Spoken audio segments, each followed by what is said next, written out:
kapadyak, nandito tayo ngayon sa Balungaw, sa bayan ng Balungaw. Ganda ng harap nila. Bali, may papasyalan tayo. Isa nating subscriber na nag-comment sa isang video natin. Bibigyan ako ng sticker niya. Meron siyang bike shop. Pasyalan natin yung bike shop niya. Kasi Sir Jun. Let's go! Dalaw tayo sa bike shop niya, tapos pa-check up na rin tong bike. Sir Jun, bagay naman!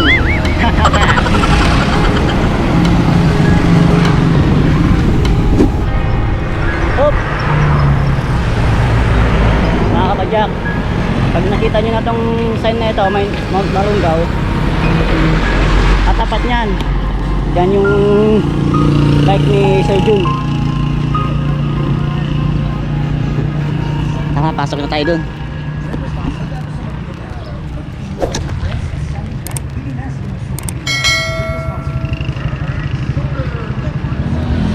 Good morning, Sir Jun. Morning! Siya pala yung nag-comment sa isang video natin. MJ's Bike Shop! Welcome po! Pa-check up natin yung bike. Parang kilala ko to ah. Kay Sir Bel. Oo. Oh, tara na. Yan yung pasyente ko ngayon. Mag-long ride na tayo. Wala pa eh, hindi pa natatanggal tong pan eh. Hindi pa namin matanggal to eh. Uy, grabe oh. Wow! Ano problema naman bike mo, sir? Paano natin to? Lagyan ng grasa. Tingnan mo kung tama yung pagkatono ko. Tsaka yung... Ay, nagawin mo na pala eh. Oh, ginabit ko na yung... Mga bago. Itono mo na lang ng maayos. Sige, wala po. Woo! Kala ko may sasakyan ka. Wala. Kapadya ko. Ganda ng pwesto ni Sir Jun. Big tank. Nag tayo ng NBA. Completo rin dito kahit na ganito lang kaluwang. Bakit Cisco? Bakit hindi? Sa pagtaas ng presyo ng crude. Yung mga kapadyak na umakyat dyan sa Balungaw o kaya nagtitrail, kung masiraan kayo, sakto-sakto dito sa pwesto niya. Yan lang oh. Papuntang Balungaw dyan. Hot Spring. Cookie Trail. Oh, pag masiraan kayo, dito lang oh. Si Sir Jun na rin yung bike mechanic. Master mechanic. A few inches later.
few moments later.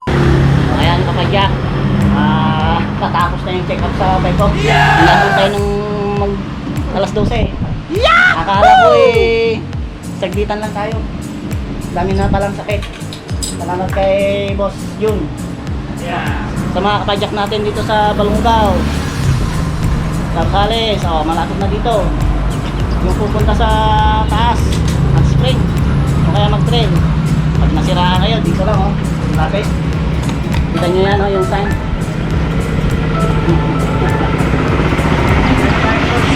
Sir, ano yung mga tools na ginagamit mo dito? May special tools tayo. Kunwari, pagtanggal ng pagtanggal at pagkapit ng mga bearings. Mga bearing ng ating hub, headset, crankset, ganyan. Meron din tayo mga bearing na available po na. Gumagamit ka pa ng ipokpok? Meron. Kung gusto natin, pupukuhin natin. Pero mostly, gumagamit tayo ng mga special tools. Para saan to? Ito, pang extract ng pan. Para saan to? Ito ang ginagamit natin pag patay ng ating RV. Sa RV natin ay nagkakawindang-windang ka na sa hindi mo malaman kung paano maipwesto yung mga sprocket mo. Ito ang ating ginagamit para mai-align natin ang iyong RV. Para Sa mga tools natin. Ito pa. Meron Ano tayo yan, dito, sir? pantanggal at pagkabit ng ating crankset. Crankset bolt. Crankset bearing. Ayan, ito ang pantanggal natin. Ito ang pagkabit natin. Kompleto tayo. Kompleto pala mga gamit Base dito. siya. Meron din tayong kabit ng Ayun sa headset natin, sa integrated or tapered na headset. Hindi natin pupukpukin yung headset ko para baka maiyak ka pag nakita mo pinupukpuk natin yung frame mo. Kompleto tayo dyan. Nagbabawas tayo ng kuhan, nagbabawas tayo ng sa handlebars. Meron din tayong pang chain cutter. Ay pipe cutter. Hindi natin lalagariin. Ingatan natin ang ating mahal na bisikleta. Napabawasan ko na din yung diptos ko. Ayun, pwede. Pwede Bawasan natin konti. bawasan yan. Saglit lang yan. Tapos yung ginagamit niyang panlinis mga idol. Ito Magamit tayo ng degreaser, lubricant. Hindi tayo gasolina. Baka masunog tayo.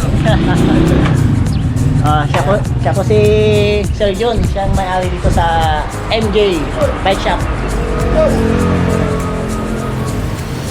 Ayan Ayan, nabating namin si service na. Sir, tanong yung babayaran mo dyan? Mura lang naman. Mura lang naman ang service fee ko. Mura lang. Tapos yung pampan. Yung bike ay dito. Bearing sa doon sa 70 pesos lang. Bearing ng crankset. chain guard. Sakari pa. Nagtono tayo. Tinono natin, inayos natin yung clutch. Clutch, inayos natin yung clutch mo.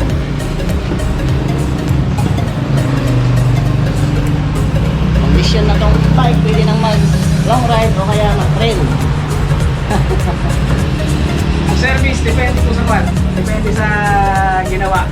Hindi po, minimum po 30. Pero po, marami nang ginawa. Yun, i-add na lang natin. Minimum 30 ang mura mga kapadyak. Saan ka ba? Okay, pinipihit ko lang. Pipihit. Okay, may inigpitan ka. Pero pag gagamit na tayo ng mga special tools, tapos ito na, technical na. Ayan, medyo konti lang naman. Pero hindi ganun taas. Kasi sa other mechanic. Ang maganda dito mga kapadyak, yung may-ari, siya na yung bike mechanic. Ikot tayo dito sa loob.